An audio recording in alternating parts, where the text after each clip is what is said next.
14. After taking several strongholds, Caesar saw that all his labor was being wasted.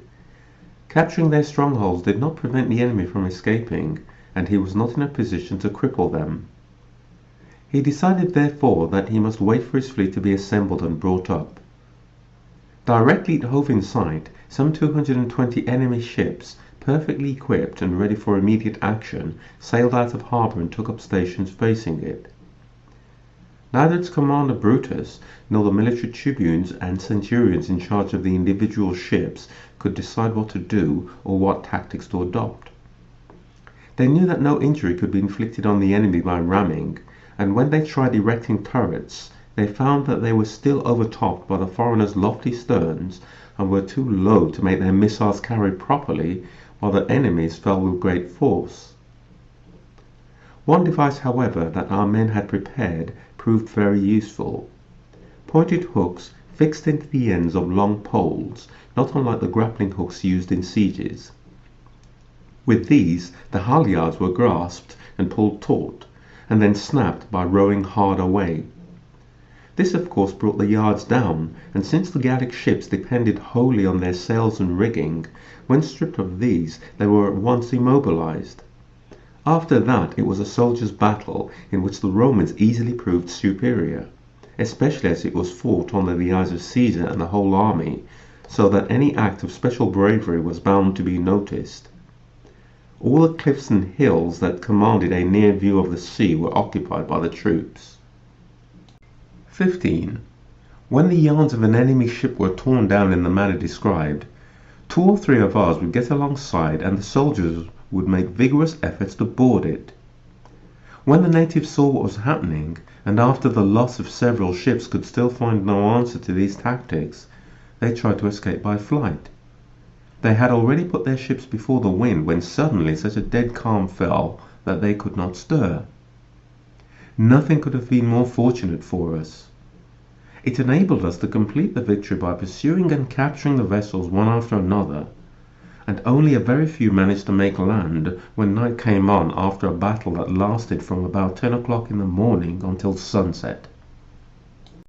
16.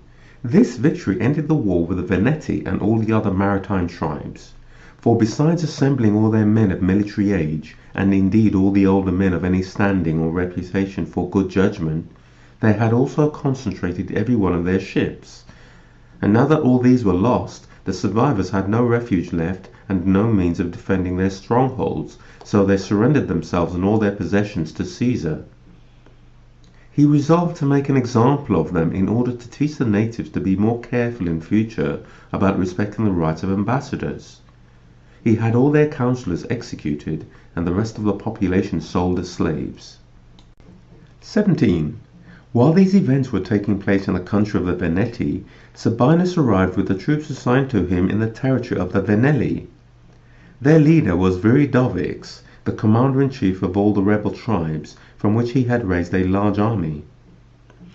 Within a few days of Sabinus's arrival, the Aulursi Eburovices and the Lexovi massacred their councillors because they would not sanction the policy of going to war, shut their gates, and joined Viridovix.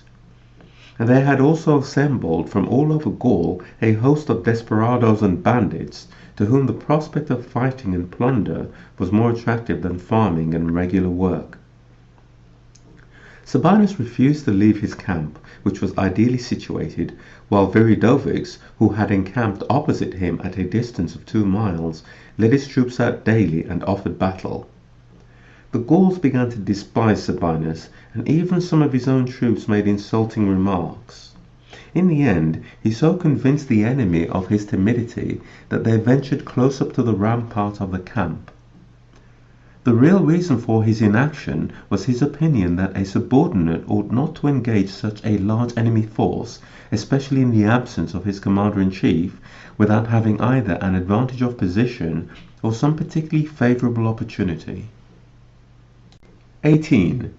When everyone was fully persuaded that Sabinus was afraid, he selected from his auxiliaries a quick-witted Gaul, a man suitable for the purpose he had in mind, and induced him by liberal rewards and promises to go over to the enemy, explaining to him what he wanted done. The man came to them posing as a deserter, described the Romans' terror, and said that Caesar himself was hard pressed by the Veneti, and that Sabinus planned to steal out of his camp the very next night and go to his aid. On hearing this, they all cried that the chance of scoring a success should not be missed. They must march on the camp. In coming to this decision, they were influenced by several things: the recent hesitation of Sabinus, the assurances of the deserter, their lack of supplies, for which they had not made proper provision, the hope of a victorious outcome of the Veneti's campaign, and the general tendency of mankind to wishful thinking. They were so possessed by these ideas that they would not let Viridovix and the other leaders leave the assembly until they consented to their arming and making a dash for the camp. When they got their way, they were exultant, thinking that victory was within their grasp, and advanced to the camp with faggots and brushwood for filling up the trenches. 19. The camp stood at the top of a gentle slope about a mile long. The Gauls ran up to it so that the Romans might have no time to recover from their surprise and arm themselves, and they were out of breath when they arrived. After addressing his men, Sabinus gave the signal which they were eagerly awaiting. While the enemy were hampered by the loads they carried, he ordered a sudden sortie from two of the gates. Thanks to the favourable position of the camp, the enemy's unskillfulness and exhausted condition, our soldiers' courage, and the experience they had gained in previous battles, the very first charge made the Gauls turn tail.